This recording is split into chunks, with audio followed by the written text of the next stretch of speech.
of the show. I used to do a home improvement show here in Wilmington for quite a few years. And for the most part, it was within whatever the earshot or the signal reached, which is the greater Wilmington area, Tri-County area. I'm not really sure. And now with Facebook and social media, we're reaching literally pockets all over the country. And my goal, my whole reason for doing this, again, as I start every program, is to let people know that there is hope. And when we can get somebody with some celebrity, it's not that their celebrity makes a difference to me, and I guarantee they would say the same thing. It's just a human being that has overcome the demon of addiction. But the celebrity status, I think, will help to grow this program because of their social media contacts, and we're trying to work on that, because these podcasts sitting there in cyberspace, wherever that is, doesn't do us any good. It only helps if people are listening.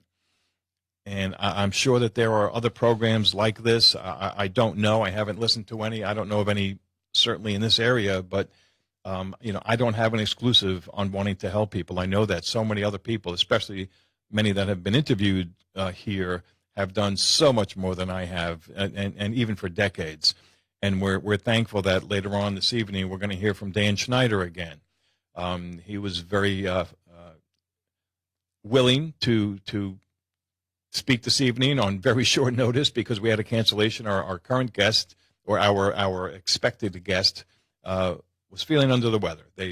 She had asthma and just didn't feel up to an interview. So I called Dan. Sure, Mark, I'll do it. Such a great guy. And we're also going to hear from our local friend, Wayne Ray of Launchpad. Got a couple of things we're going to discuss with Wayne. And I just realized that the material that I printed out, I left in my printer, but thankfully it's still on my computer here. Yeah, real good, Mark. So let's take a first break, and when we come back, we're going to get Wayne Ray on the phone of Launchpad Wellness. We'll be right back.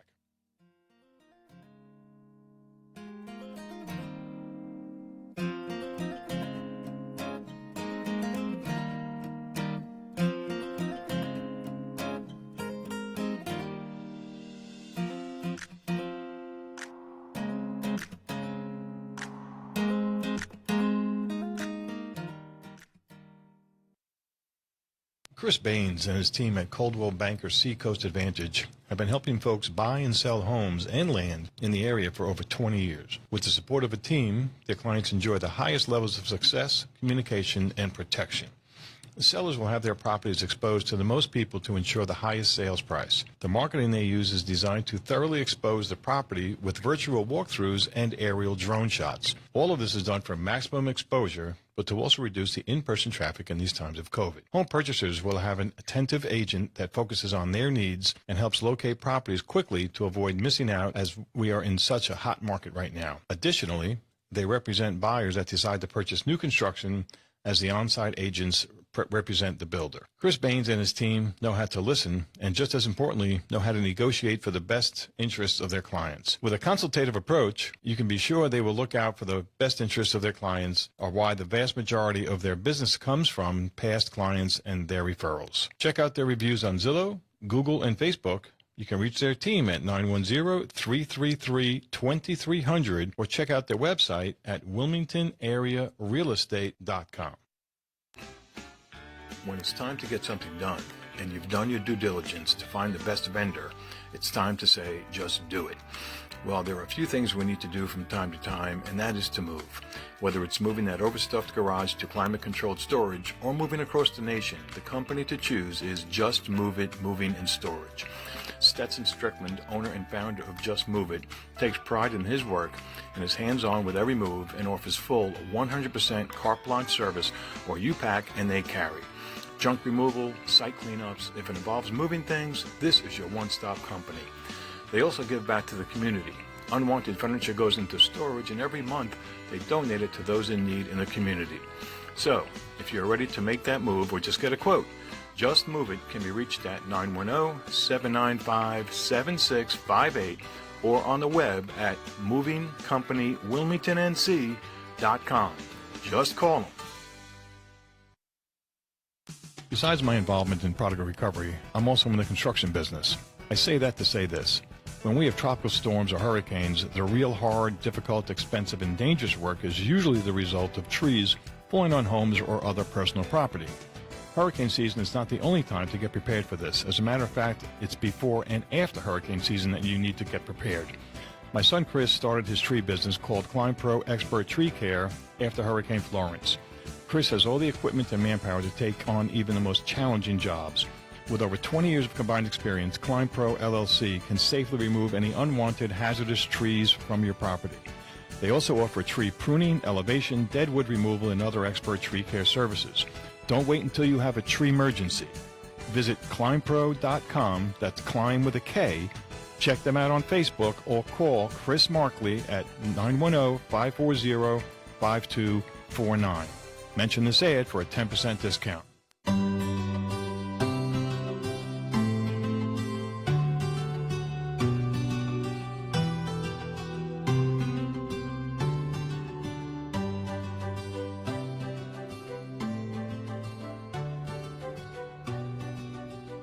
And good evening. Welcome back to Recovering Hope. My name is Mark Marcley. Pleasure to be with you here again this evening. And again, we're here to help you in this battle of addiction, to let you know that there is hope. There are many, many resources out there, no matter what your condition. If there is breath in your lungs of that of your loved one, there is hope for recovery. We've spoken to so many people who are counted as just totally lost, and yet they've come back.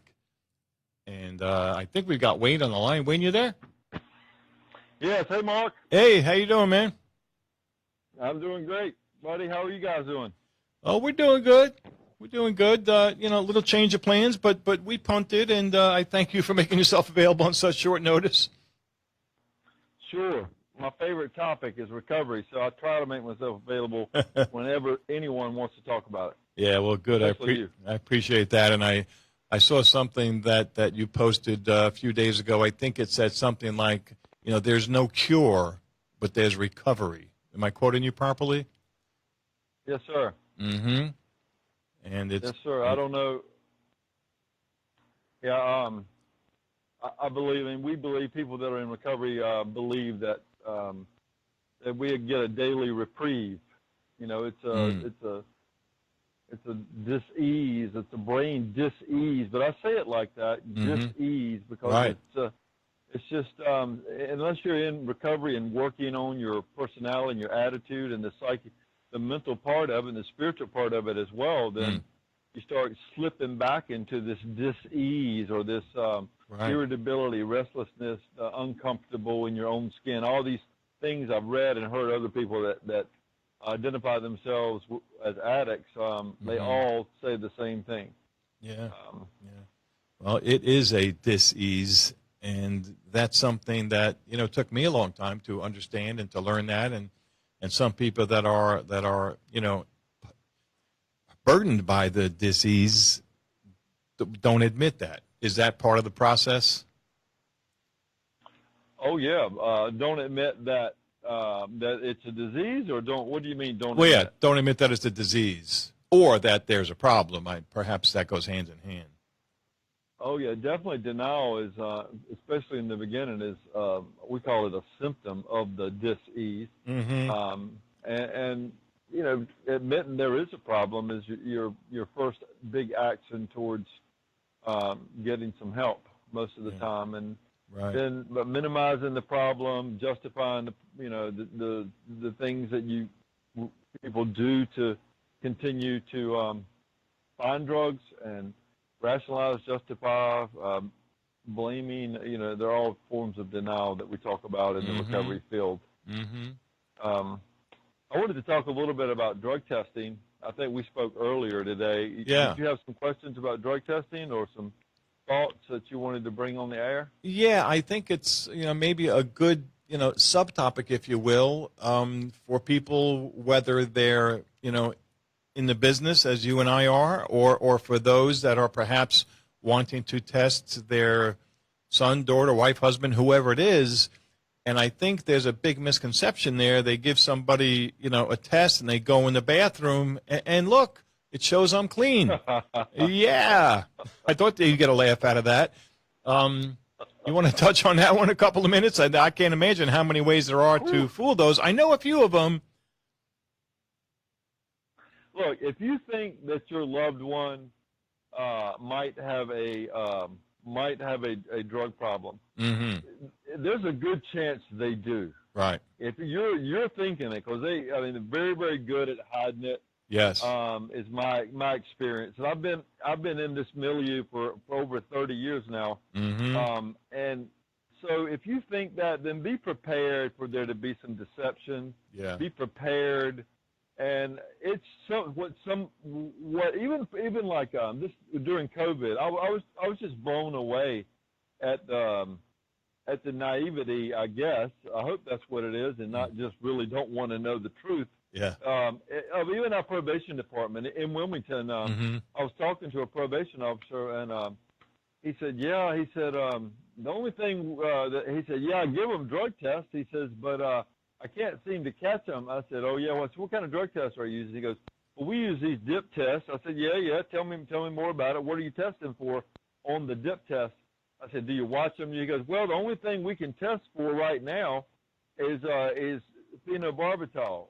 And I said, excuse me? Wow. And he said, the only test that they gave me that I have is a test for phenobarbital. And I said, I don't think anybody's used phenobarbital except maybe the detox. Right. I was going to say, in detox they use it, yeah. Right. Why are they even testing for that? And you mean it only has one drug on the dip test that you've been given? He said, yeah, that's all they got right now. They can't get any more. Wow. And I was like, oh, my goodness. Wow. So all these people on probation, you might as well not even be testing them. I mean, if that's the deal. But wow. Anyway, so that goes back to, and I don't want to get all over the map, but that definitely goes back to what we were talking about. Probation, Department of Corrections, our state legislator, our local legislators, they should have someone, Mark, that is, it gets no closer to the lions than somebody that works in a recovery residence or even people in treatment centers. You're in a very super controlled environment in a treatment center. Right. I mean, they take your communication devices away. Right. Supposedly, they're supposed to anyway. Yeah. But in a recovery residence, the idea is you're going to be supported in your recovery while you go back to school, while you continue on with your career, or while you earn your visitation back with your family, and so on and so forth. So the people that are around folks, like yourself, like me, like in town, there's lots of people that are. There's Sarah Sloop, there's Bill Buck, there's I could name half a dozen or a dozen people that we're talking about that should be at the table when when questions arise as to what to look for. But anyway, giving drug test, this goes back probably into whenever the first drug test was given. Yeah. I can't believe, even like MedAct for a job or whatever, they allow you, like if you're being given a drug test, like let's just say for a commercial driver's license or let's say like DuPont or a business or a plant, they want you to go take a drug test, so they have an outside agency to give you the drug test. Even those guys, they send you into a bathroom alone. Right. Yeah. So there's a whole industry, a cottage industry, if you will, built around avoiding drug tests. Yeah. So, and something simple as a Whizzinator, which, we kind of, us guys, when we talk about it, we don't get a little uncomfortable because they're shaped like a penis. Right. But they're there to fool someone that may be observing a drug test, a urine test. A Whizzinator. They have temperature strips on them, but you can have devices that are heated up. And then when you go to give the drug test, you activate the device, especially males have it a little easier than females, but even females, there's ways that they go to great lengths to avoid the drug test. You might want to say, well, if they go to those great lengths, then then let it roll. But no. if you really want to know the truth, that's why I said earlier. Sometimes people, whoever's giving the drug test, they go like, well, if we knew the truth, then we're going to have to. Maybe the probation officer is thinking that. And I'm not saying they all think this way for sure. Right. It does. I do wonder why they maybe they think, well, then I'm going to have to maybe do an intervention, or maybe then I'm going to have to. I love Judge Faison at drug court, man. Right. He is one of my favorite judges. Yeah, he's good. And he used to do a quick dip, like take someone if they failed a drug test, or maybe they did go back out and relapse or something. They missed a meeting. He'd put them in jail for like 2 or 3 days. He called it a quick dip or whatever. And one of the things he said was, well, I remember sitting in there listening to him. He said, let's turn this train around before it gets too far down the track. And, yeah, good. So that's one of if you really want to know the answer. Now, at Launchpad, we do this thing. We call it we do observed drug test there, and we have this for males and females. We observe both of them. We go in the restroom with it, but we try to honor their dignity as much as possible. Right. We have the males like turn around so their backs to us, drop the tray. I didn't know. Do you really want to hear all this? Yeah, man. Mark, want to know all the? Let us know it. Keep it PG, but go, man. Okay. Yes, sir. Yes, sir. So, I mean, if you really want to know how to do a correct drug test, that you're going to get the correct answer. We have them turn around where their back is facing us. We have them raise one arm in the air. Right. Then we have them adjust their trousers, pull their trousers down. Then we have them pick up the cup with the right hand or whatever hands their dominant hand. Right. While leaving the other hand in the air. Yeah. And usually I turn some water on, to kind of help them get that flow, that flow sound. Right. And before this, we've urged them to drink the water, so it's not like we're going in here totally. But we want you to tell them, by the way, that you're going to take a drug test, or we'd like you to. Yeah. You don't let them out of your sight at that point. That's because right. There is an industry that sells detox drinks. They sell devices. They sell all kind of things that people take before. Yep. So once a guy's got his hand in his air, he's got his trousers down a little bit. He's got the cup, the specimen cup in his other hand. Right. Now he needs to pee in that hand. Now if you have a device hidden somewhere down there. Yeah. Down there, hard to get to. You can't manipulate. Right. You can't manipulate a device and hold that cup to collect the specimen from yourself at the same time. Right. My brother actually came up with that. I thought it was he's very creative when it comes to things like that. Well, we're gonna we should patent this, bro. Well, but anyway, we've found a lot of people, and they just turn around. They go, man, look, I'm dirty. At that point, they know that that we're serious. Well, maybe we'll save the woman's test for the next show. But let me ask you this: is there some kind of almost like a what's the blood test for your blood sugar? Is there an instant blood test that can be done out of the doctor's office that would give instantaneous results? Because most likely they're not going to come in there with somebody else's blood. Although that wouldn't be too hard to do either. Yeah, I don't know. I know that we have given people through our 20 years of being here in Wilmington, we've given people the option of going to get a blood test if they had some. But usually they don't follow through with it. In my experience is. Well, let me just say this: if I have a limited amount of time, I want to say this. Yeah. All drug tests do not have fentanyl on them. Right. You may have a drug test. And this is for any mom and dad family member that's concerned about somebody, a partner or spouse or whatever. Fentanyl is a different test. It'll say FNTY on it. And a lot of the drug tests that they have will have opiates, opioids, or morphine. And you've covered heroin, you've covered OxyContin, or you have them that specifically say OxyContin. Right. You haven't covered the most deadly drug out there today. That's right, Wayne. And you told me that weeks ago. I ordered those tests, and we just put somebody out about a week ago. He might be listening because he failed for fentanyl, although he denied it. He tested twice, denied it. So I told the manager to have him, if he wants to deny it, go to a lab, get your test. And he was going to do a 12-panel test at a lab. And I said, no, blood test, Right. that's when he said, yeah, I did it. And I asked him, as a matter of fact, on my way to the show, I sent him a text. I said, did you know that you were doing fentanyl? And he said, no, he didn't know it.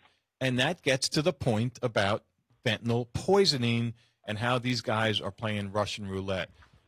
Well, look, my friend, I'd really appreciate your words of wisdom. Oh, before we go, this Friday, 8th annual Miracles in Motion 5K. Tell us about it. You got 30 seconds. Yeah, it is one of the most awesome nonprofit access of Wilmington. They maintain this ball field, this exercise field for people with special needs. Yes. It is the coolest thing, and they have a 5K every year, and we would go out and participate. And there's a couple of great sponsors in town.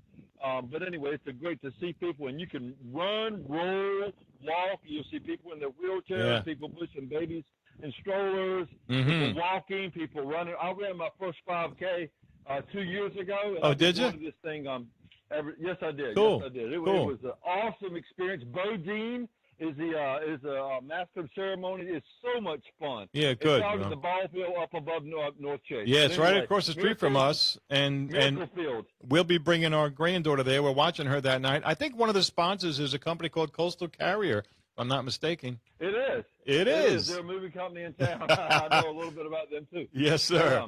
But yeah, we've been sponsored. It's a worthy cause, and Bodine does a great job, and that access of Wilmington does a fantastic job. You won't leave there without some happy tears in your eyes when you see these guys out there having fun. And that's this Friday, 6 o'clock. And that's Olson Park, right?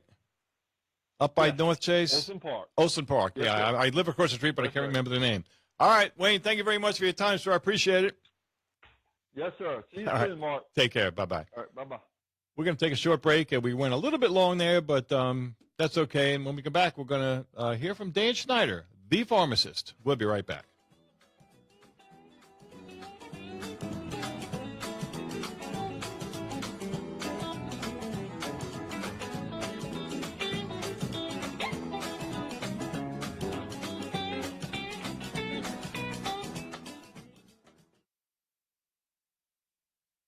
Chris Baines and his team at Coldwell Banker Seacoast Advantage have been helping folks buy and sell homes and land in the area for over 20 years. With the support of a team, their clients enjoy the highest levels of success, communication, and protection. The sellers will have their properties exposed to the most people to ensure the highest sales price. The marketing they use is designed to thoroughly expose the property with virtual walkthroughs and aerial drone shots. All of this is done for maximum exposure, but to also reduce the in-person traffic in these times of COVID. Home purchasers will have an attentive agent that focuses on their needs and helps locate properties quickly to avoid missing out, as we are in such a hot market right now. Additionally, they represent buyers that decide to purchase new construction, as the on-site agents represent the builder. Chris Baines and his team know how to listen and, just as importantly, know how to negotiate for the best interests of their clients. With a consultative approach, you can be sure they will look out for the best interests of their clients, or why the vast majority of their business comes from past clients and their referrals. Check out their reviews on Zillow, Google, and Facebook. You can reach their team at 910-333-2300 or check out their website at wilmingtonarearealestate.com.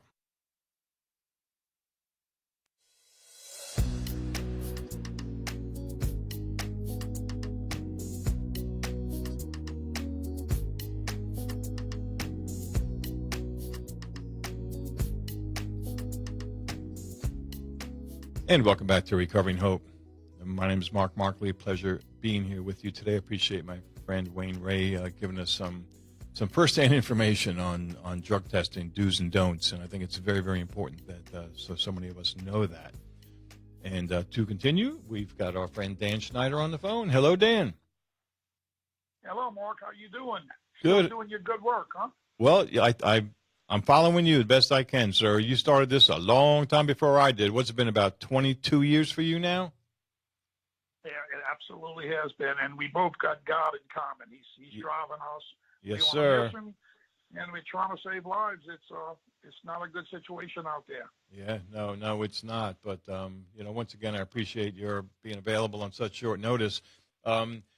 a couple minutes on some updates, Dan. It's been maybe a couple of months since we've spoken. I keep up with you on Facebook the best I can, but what's hot on the press these days? All right, well, I'll tell you what's hot on the press these days. And we might have touched on this on our first meeting, but my total emphasis is on this now. Yeah. And it's really the fentanyl situation, which almost everybody's hot on this. That's Okay. right. But it's more the teenager now that's getting the fake prescription pills. Yep. Okay. Yep. They think they're legit prescription pills, and they shouldn't be experimenting with these things. But they try in a Xanax or a Percocet or maybe an Adderall, and it's laced with fentanyl. Yep. And they're dying. They're dying before they have a chance at treatment and recovery. And these are kids now that don't really yet, maybe never will have a true addiction disease. Right. These are kids that are early on experimenting, and it's a shame. You know, in my day, what I experimented with was Jack Daniels and Coke when I was about 15 years of age, sneaking my daddy's liquor. Yeah. Which was a bad thing to do. I don't recommend that. I don't think alcohol is just as bad as drugs. But on the other hand, I didn't die. It wasn't usually lethal unless you drank a fifth of Jack Daniels. Okay. Right. And nowadays, these kids are taking one pill, and they basically think that's almost like taking a couple shots of Jack Daniels. Yeah. And just 2 or 3 years ago, it would have been. I was going to say that. Right. Right. Absolutely. It's a sad state of affair. What I'm on right now is an awareness campaign. I'm speaking at my local schools. We're putting out an awareness campaign. We're going to have a major event. And on a national basis, I don't know if are you aware that in August there's going to be, August 27th, a big rally in D.C. about stopping fentanyl. Yes. It's going to be in front of the Chinese embassy, where basically the fentanyl is still coming from. Yep. Now it's being channeled through Mexico. Yep. And we just got to make everybody aware of this, and we got to do whatever we can do to stop this. I use an analogy, and I'd like people to hear this. Okay. Yeah. And I don't know how I can get to the top people to push this. Although I'm having conversations right now with Tom Godier. Okay, I have his personal cell phone. I met him at the RX Summit, and he's the acting director of SAMHSA. And so he's the director of what now? SAMHSA. That's the Substance Abuse and Mental Health Services Administration. Big government agency that controls billions of dollars in this issue. And it's Tom. What's his last name, Dan? Godier. Codere. Okay. He's a gentleman that's been in recovery for years, but he's way up there in advocacy, and I have his ear now, and he's letting me get to talk to some people. And what I'm really pushing for, one of the things I'm pushing for, is, years and years ago, they had a guy named Walter Cronkite. Yes. And they didn't have cable news and all this kind of stuff, but they had mainly a couple of local channels, and most people watch Walter. And Walter is credited, basically, to some degree, in ending the Vietnam War. Yep. And he did that simply by going on TV every day and basically saying, we lost 63 young Americans yesterday in Vietnam. And then he would come back the next day. We lost 37 young Americans. And then he started showing pictures of a few of these kids. And he would only take maybe a minute of his broadcast to do that, but he did it every day. Well, first thing you know, people started protesting. Okay? Then the next thing you know, politicians who used to be for the war, because that's how they got elected. If you was against the war, you couldn't. And then that started changing, where you could get elected by being against the war. And eventually we got out of that war. But he may have triggered the momentum to either make it happen or make it happen faster. Yeah. We got to apply that same kind of awareness on a national scale to get people to rise up and say, we can't have we're going to have 100,000 deaths this year. Calendar year, they definitely think it's going to be 100,000. It's 88,000 already for 12 months. Wow. Okay? And 100,000 now, about 75 to 80% of it are fentanyl. What's scary is 10% of that, which may be as much as 10,000, are young kids taking fake tablets. That's right. Yeah. That's 27 deaths of teenagers every day who were fooled into taking fentanyl. Yeah. I was just talking. Yeah, it's incredible. I was just talking to another local recovery residence owner. He's been in the business for 20 years. He knows what he's doing, and he had told me over a month ago that most of the drug tests that a lot of people are getting do not show fentanyl. And so when I ordered a new batch, I made sure it did cover fentanyl, and somebody, tested positive for that just days ago. On my way to the show today, I texted him and I said, Josh, did you know that there was fentanyl in what you bought? Is that what you were going after? Because some people do. Some people want it. Some people do. And he said no. He didn't even know it. That man is lucky to be alive. They're playing Russian roulette. They are playing Russian roulette, and it's a kind of a different game. I mean, it used to be a guy progressed in his addiction, then he went to heroin, right, and occasionally they would get a bad batch and maybe die, yes. or maybe they went too far and overdose. But it was really death was I'm not going to say rare, but fairly rare. Now, because of fentanyl, it's so toxic, it's such a poison, it kills them flat out. Yes, and so that's the big issue that I'm working. And the Narcan is not as effective on it. I'm sure you know Virginia Krieger.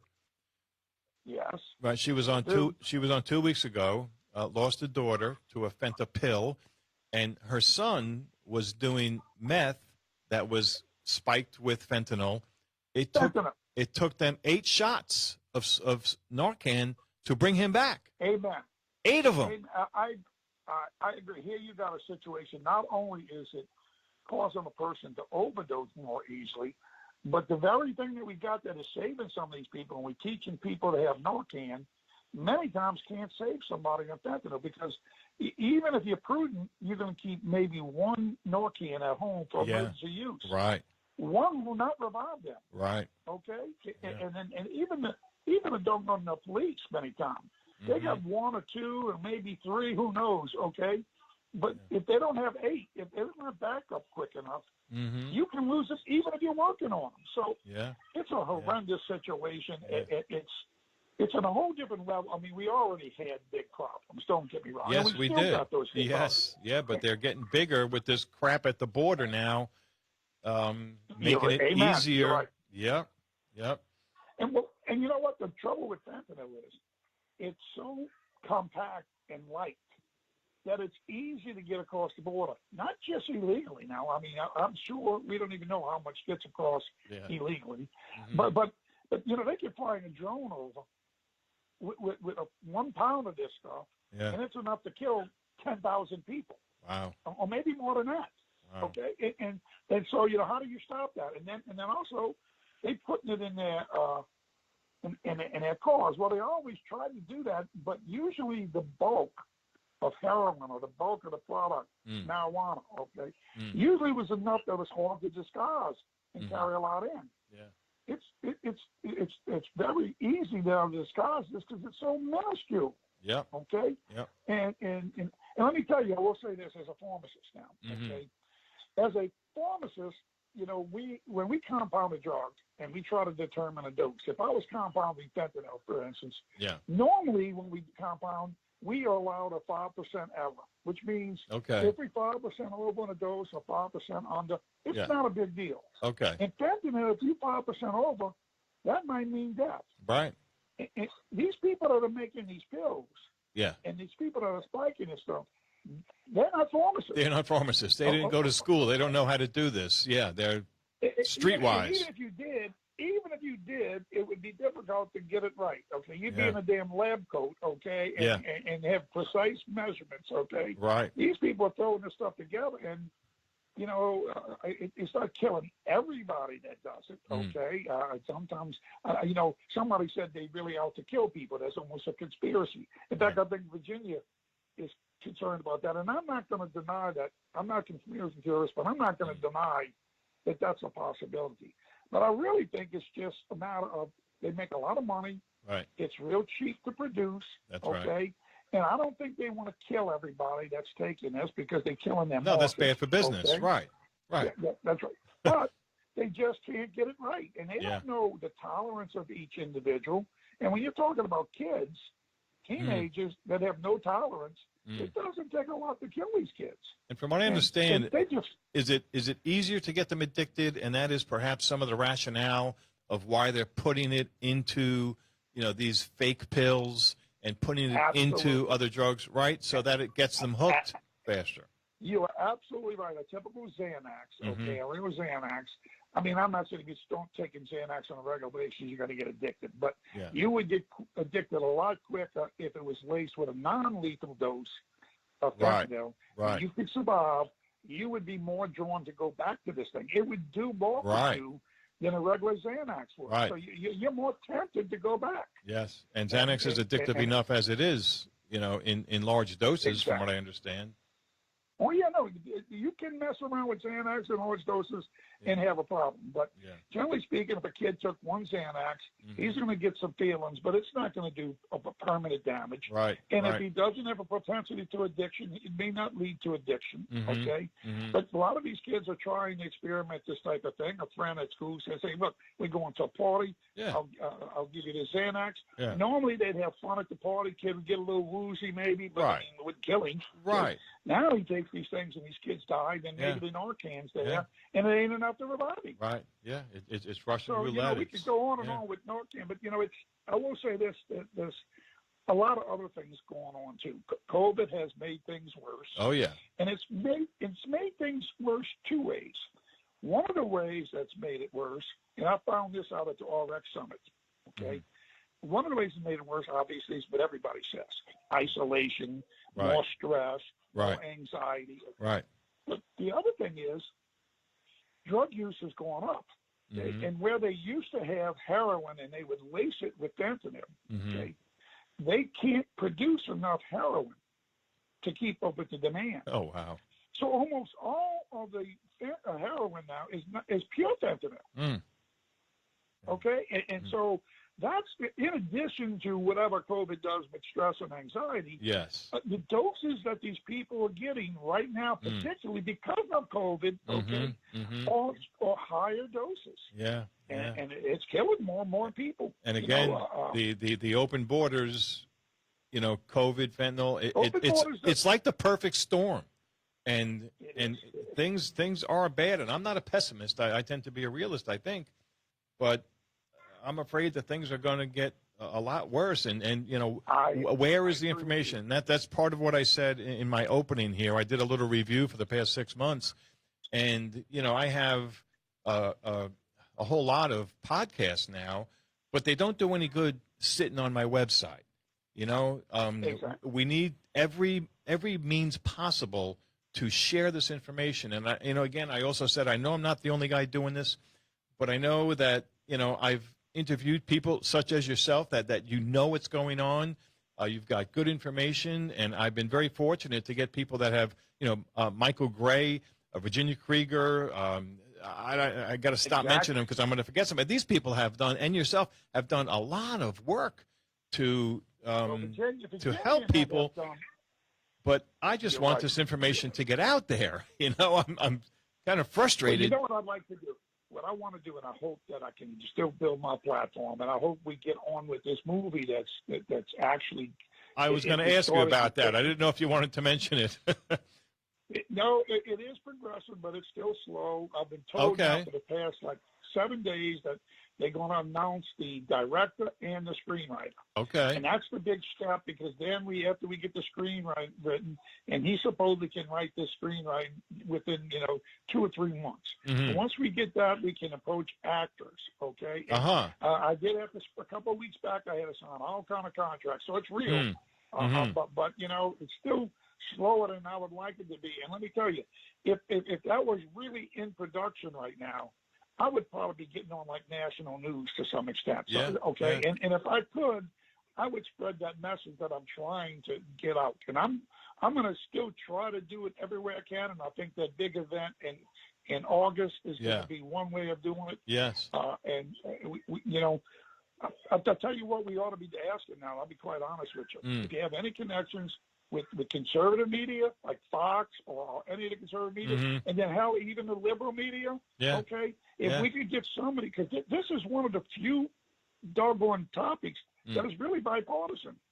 Oh, it You is. don't catch a lot Absolutely. of You know, I agree completely. I don't care what somebody's politics is. Somebody's got a problem. I'm not going to ask who they voted for. Exactly. You know, and if we could get, we don't have a Walter Cronkite right now, but if we could get maybe somebody on mainstream media to take up the challenge and start announcing this on a regular basis. Yeah. If we could get maybe somebody on Fox that could do it, and maybe somebody on the liberal media, either CNN or MSNBC, and we could get them to maybe do it every day on their show, and we could start stirring up not just us who know what's going on, right, but people out there that don't really know what's going on. I talked to 2 schools the other day down in my hometown, okay? And we talked to both middle school and high school. And I asked how many people are aware of fentanyl, okay? And, if there had 100 kids there, okay, maybe 10 of them had heard of it. Oh, wow. Now, then I said, okay, well, how many have heard about the fact now that they're putting fentanyl in fake prescription drugs? No hands, none. Wow. So we think we're getting somewhere. The message is not getting to them. Right. Unless you're involved in advocacy, we in our own little bubble. Yeah, we right, all talking to each other. We're preaching to the choir. Exactly, Dan. Okay. Yeah. And we got to get beyond that. And Virginia's tried that, and April Babcock has tried it, and we are breaking out a little bit. Like our local station this evening is got a spot on this. Good. I got it recorded. I'm going to watch that. Good. And I'm the one that triggered the local station. I don't know if they really included me, but I'm the one that prompted them to dig in. And we got to start getting everybody to get this massive media out there. That's because right. I can tell you this, okay? This is like 9/11. I mean, this is a national. This is like terror. This is poison. It is almost like anthrax. It is. Okay, so if you got the people to really get riled up and understand the significance and the fact that, I hate to separate innocent kids from people who have substance use disorder. Okay, right. But let me just tell you, they get more sympathy. And I don't care. We can use that sympathy, okay? Let's rile the public up, okay? Let's try to get them to get the stigma. Let's work. We've been working on that for years, and let's not give up on that. Yeah.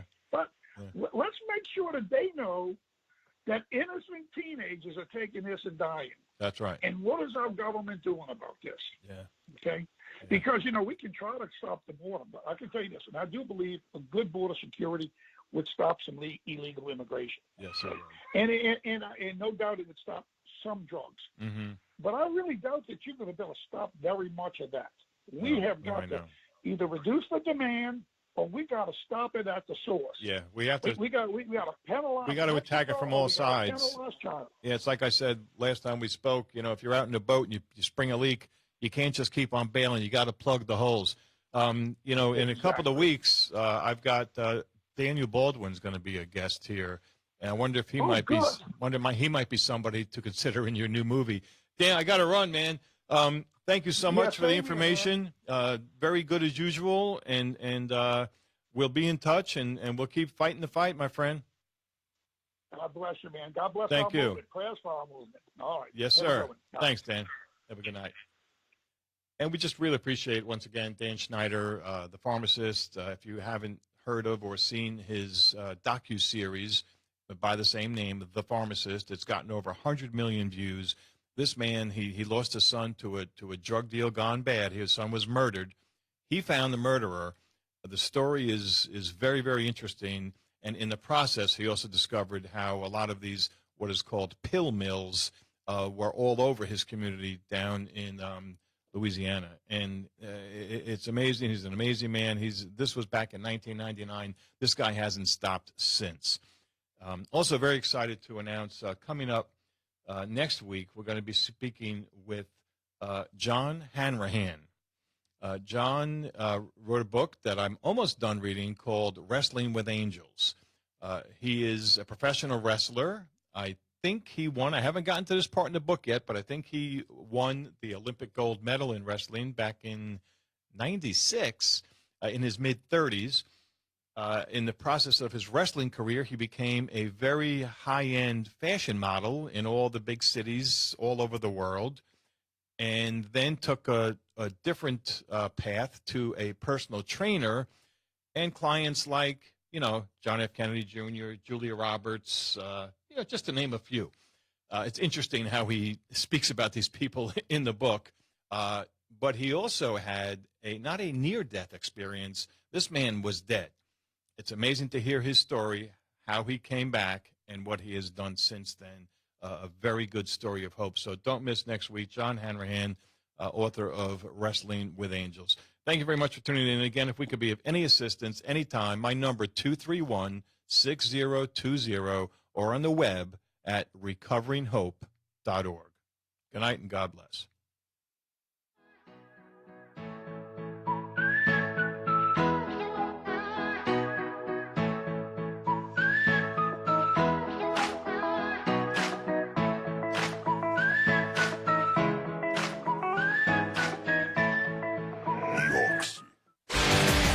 Bringing you the best local talk radio shows, Wilmington's Big Talker 106.7 FM, WFBT, Carolina Beach.